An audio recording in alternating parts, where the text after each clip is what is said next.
Guys, welcome to HardReset.Info channel. Today I have OPPO Reno12 FS and I want to show you how to take long screenshot on this device.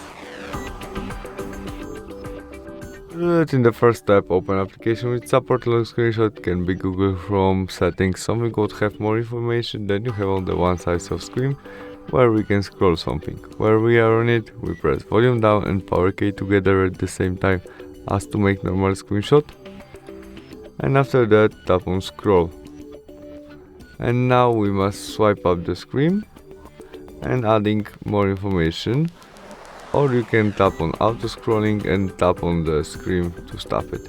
When you have all we need, we press done and we creating our long screenshot, which is saved in our gallery right now. That's all. Thanks for watching. Bye.